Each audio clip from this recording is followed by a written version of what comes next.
ডাব চিংড়ি খেতে ভালোবাসে না এই রকম বাঙালি কিন্তু খুঁজে পাওয়া ভার। বড় বড় 5 স্টার হোটেল রেস্টুরেন্টে এই ডাব চিংড়ি কিন্তু অনেক দামে বিক্রি হয়। তবে এই ডাব চিংড়ি বাড়িতেই খুব সহজে কিভাবে বানিয়ে নেওয়া যায় আমি আজকে আপনাদের সঙ্গে সেটাই শেয়ার করতে চলে আসলাম। নমস্কার, আমি জয়িতা আর আপনারা দেখছেন জয়িতার পাকশালা। ডাব চিংড়ি বানানোর জন্য এখানে আমি প্রথমে 650 গ্রাম গলদা চিংড়ি নিয়েছি। মাছগুলোকে খুব ভালো করে ধুয়ে কেটে পরিষ্কার করে নিয়েছি। পিঠের যে শিরাটা থাকে সেটাও কিন্তু আমি চিংড়ি মাছটার পিঠটা চিরে বের করে নিয়েছি। এবার মাছটাকে আমি ম্যারিনেট করে নিচ্ছি, যার জন্যে এই মাছের মধ্যে আমি নুন মাখিয়ে নিচ্ছি। ডাব চিংড়ি যেহেতু একটু সাদা সাদা হয় সেই জন্য কিন্তু আমি এখানে হলুদের ব্যবহার করিনি। মাছগুলোকে আমি শুধুই নুন মাখিয়ে রেখে দিচ্ছি। ডাব চিংড়ির মেন যে ইনগ্রেডিয়েন্টস সেটা হচ্ছে ডাব। এখানে দেখুন আমি একটা ডাব নিয়ে নিয়েছি, তবে এই ডাব চিংড়ি বানাতে যে ডাবটা ব্যবহার করতে হবে সেটা যেন একটু শাঁসওয়ালা ডাব হয়। আমি কিন্তু এখানে হালকা শাঁসওয়ালা একটা ডাব নিয়ে নিয়েছি। এবার আমি ডাবের জলটাকে একটা বাটির মধ্যে ঢেলে রেখে দিলাম। এই জলটাও কিন্তু আমরা ব্যবহার করব। এবার ডাবের ভেতরে যে শাঁসটা থাকে সেই শাঁসটাকে একটা চামচের সাহায্যে খুব ভালো করে ভেতর থেকে কুড়ে বের করে নিচ্ছি। ডাবটার মুখটা যখন কাটতে হবে এটা যেন একটু বড় করে কাটা হয় সেদিকে লক্ষ্য রাখতে হবে।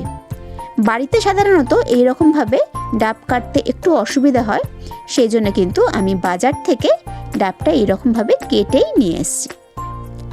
এদিকে দেখুন ডাবের ভেতরে যে শাঁসটা ছিল আমি খুব ভালো করে ডাবটার থেকে শাঁসটাকে কুড়ে বার করে নিয়েছি। এখানে আমি একটা বাটির মধ্যে শাঁসটাকে রেখে দিয়েছি। এবার আমি একটা অপর বাটিতে নিয়ে নিয়েছি একটা মিডিয়াম সাইজের পেঁয়াজ। পেঁয়াজটাকে সামান্য জল দিয়ে আমি সেদ্ধ হতে রেখে দিয়েছি। এবার একটা মিক্সিং জারের মধ্যে আমি যে শাঁসটা ডাবের থেকে বার করে নিয়েছিলাম সেই শাঁসটা নিয়ে নিয়েছি। আর ডাবের যে জলটা ছিল সেই ডাবের জলটা শাঁসের মধ্যে কিছুটা দিয়ে মিক্সিং জারে আমি একটা মিহি পেস্ট বানিয়ে নেব। যতক্ষণে মিহি পেস্ট বানানো হচ্ছে ততক্ষণে এখানে আমি একটা বাটির মধ্যে নিয়ে নিয়েছি 1 টেবিল চামচ কালো সর্ষে, 1 টেবিল চামচ সাদা সর্ষে, 1 টেবিল চামচ নিয়েছি পোস্ত। এখানে আমি বেশ কিছুটা নিয়েছি নারকেল। এখানে আপনারা চাইলে কিন্তু নারকেল কোড়াও ব্যবহার করতে পারেন, তবে আমি এখানে নারকেলের এইরকম টুকরো করে নিয়েছি। আর দিয়েছি 2টো কাঁচা লঙ্কা। এগুলোকে একটু জল দিয়ে আমি প্রথমে ভিজিয়ে রাখছি, তারপর এটার আমি একটা মিহি পেস্ট বানিয়ে নেব। এদিকে দেখুন পেঁয়াজটা কিন্তু সেদ্ধ হয়ে গেছে। পেঁয়াজটাকে একটু ঠান্ডা করে নিয়ে আমি পেঁয়াজটারও একটা মিহি পেস্ট বানিয়ে নেব। সমস্ত পেস্টগুলো রেডি হয়ে গেলে এবার আমি রান্নাটা শুরু করছি। আমি প্রথমে গ্যাসে একটা কড়াই বসিয়ে দিয়েছি, তাতে দিয়ে দিয়েছি সর্ষের তেল। তেলটা খুব ভালো মতো গরম করে নিয়ে এবার আমি নুন মাখিয়ে রাখা চিংড়ি মাছগুলোকে একে একে ভেজে নিচ্ছি। এখানে আমি চিংড়ি মাছগুলোকে 2টো ব্যাচে ভেজেছি। চিংড়ি মাছগুলো কিন্তু খুব একটা বেশি ভাজার একেবারেই প্রয়োজন নেই। মোটামুটি মিনিট খানেক সময় ধরে চিংড়ি মাছটাকে একটু এপিট ওপিট করে ভেজে নিলেই কিন্তু হয়ে যাবে। গাটা একটু লাল লাল হয়ে আসলেই চিংড়ি মাছগুলো তুলে নিতে হবে। আমি এখানে চিংড়ি মাছের এই দাঁড়াগুলো রেখেছি যাতে দেখতে একটু সুন্দর লাগে। আপনারা কিন্তু চাইলে দাঁড়াগুলোকে ফেলে দিতে পারেন। দেখুন আমার ফার্স্ট ব্যাচের চিংড়ি মাছগুলো কিন্তু অলমোস্ট ভাজা হয়ে গেছে।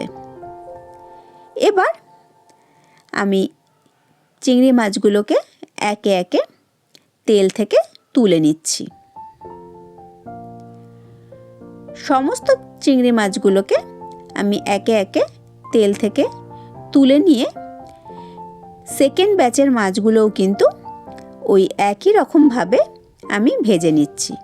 খুব হালকা করে কিন্তু চিংড়ি মাছগুলো ভাজা হবে।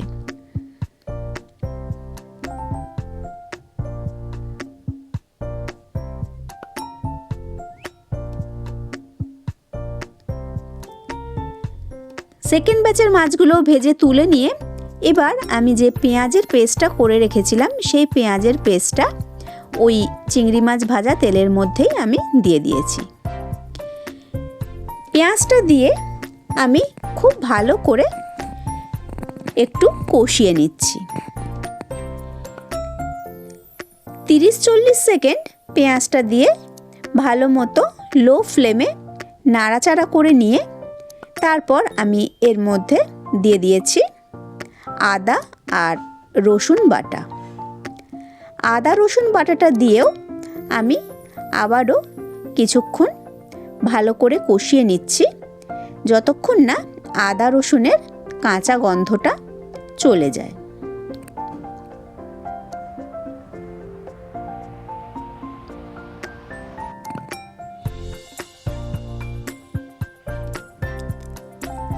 এই কষানোটা কিন্তু সম্পূর্ণ গ্যাসটা কম করে করতে হবে, না হলে কিন্তু তলায় লেগে যাওয়ার সম্ভাবনা থাকবে। আদা রসুনটা খুব ভালো করে কষিয়ে নেওয়া হয়ে গেলে এবার যে সর্ষে পোস্তর পেস্টটা করেছিলাম সেই সর্ষে পোস্তর পেস্টটা আমি এর মধ্যে দিয়ে দিয়েছি। সর্ষে পোস্তর পেস্টটা দিয়ে আমি আবারও খুব ভালো করে কষিয়ে নিচ্ছি। আর কষাতে কষাতে আমি এখানে দিয়ে দিয়েছি পরিমাণ মতো নুন। এখানে কিন্তু আমি কোনো রকম হলুদের ব্যবহার করব না। নুনটা দিয়ে আমি মশলাটাকে খুব ভালো করে কষাচ্ছি। আর মশলাটা যাতে লেগে না যায় তার জন্য কিন্তু আমি এর মধ্যে কিছুটা ডাবের জল দিয়ে দিয়েছি। এখানে আমি জলের পরিবর্তে ডাবের জলের ব্যবহার করেছি। ডাবের জলটা দিয়েও খুব ভালো করে মশলাটা কষিয়ে তেলটা ছেড়ে গেলে এবার আমি এর মধ্যে দিয়ে দিয়েছি নারকেলের দুধ। কিছুটা নারকেল কুড়িয়ে নিয়ে আমি এখানে কিছুটা দুধ বার করে নিয়েছিলাম, সেই নারকেলের দুধটা আমি এর মধ্যে দিয়ে দিয়েছি। নারকেলের দুধটা দিয়ে খুব ভালো করে গ্রেভিটা ফুটতে শুরু করলে আমি এর মধ্যে ভেজে রাখা চিংড়ি মাছগুলো দিয়ে দিয়েছি। আর এখানে আমি দিয়েছি 1/2 চামচ পরিমাণ কাশ্মীরি লঙ্কার গুঁড়ো, একটু সামান্য, যাতে কালারটা ভালো আসে সেই জন্যে। কাশ্মীরি লঙ্কার গুঁড়োটা দিয়েও আমি খুব ভালো করে মিশিয়ে নিয়ে খুব ভালো করে গ্রেভির সাথে চিংড়ি মাছগুলোকে মিনিট 2-3 ফুটিয়ে নিয়েছি। চিংড়ি মাছগুলো যেহেতু খুব একটা বেশি ভাজা ছিল না সেই জন্য কিন্তু আমি এখানে খুব ভালো করে একটু চিংড়ি মাছগুলোকে ফুটিয়ে নিয়েছি। 2-3 মিনিট খুব ভালো করে ফোটানো হয়ে গেলে এবার আমি চিংড়ি মাছটা কড়াইটা নাবিয়ে নিয়ে চিংড়ি মাছগুলোকে একে একে আমি ডাবের মধ্যে ভরে দিচ্ছি।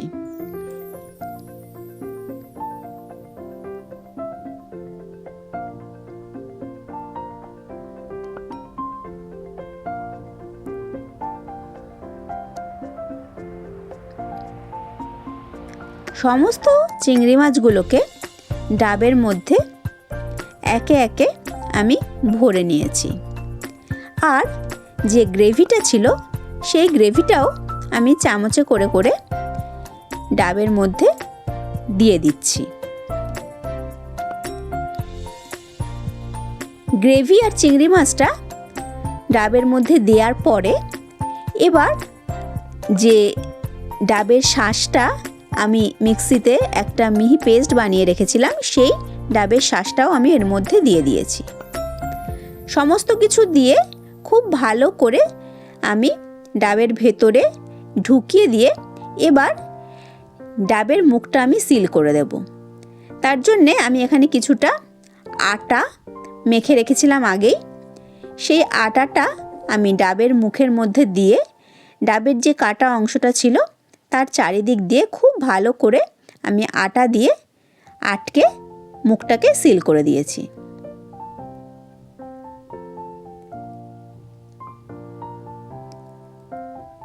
খুব ভালো করে মুখটাকে সিল করে দিয়ে এবার আমি গ্যাসের মধ্যে পুরো ডাবটাকে বসিয়ে দিয়েছি। মিডিয়াম টু লো ফ্লেমে আমি গ্যাসের মধ্যে ডাবটাকে বসিয়ে রেখে দিয়েছিলাম 20 থেকে 25 মিনিট। 20-25 মিনিট হয়ে গেলে আমি গ্যাসের ফ্লেমটা বন্ধ করে দিয়েছি, করে ডাবটাকে নাবিয়ে নিয়েছি। এরপর ডাবের ওপরে যে আটাটা দিয়ে আমি সিল করেছিলাম সেই আটাটাকে আমি আস্তে করে একটা চামচের সাহায্যে খুলে নিচ্ছি।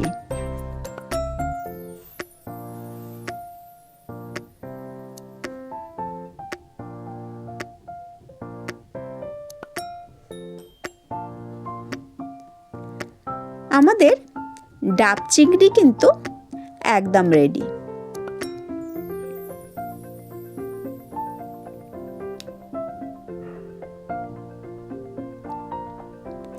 পুরো আটাটাকে মুখ থেকে সরিয়ে নিয়ে তারপর এই গরম গরম ডাব চিংড়ি আমি গরম ভাতের সঙ্গে কিন্তু সার্ভ করে দিয়েছি। তাহলে দেখতেই পেলেন কত সহজেই বাড়িতে তৈরি করে ফেললাম ডাব চিংড়ি। আমার আজকের এই ডাব চিংড়ির রেসিপি আপনাদের কেমন লাগলো অবশ্যই কিন্তু কমেন্ট করে জানাবেন। আমি আবার হাজির হয়ে যাব কোনো নতুন রেসিপি নিয়ে নেক্সট এপিসোডে। ভালো থাকবেন, সুস্থ থাকবেন। আর আপনারা দেখছিলেন জয়িতার পাকশালা। ধন্যবাদ।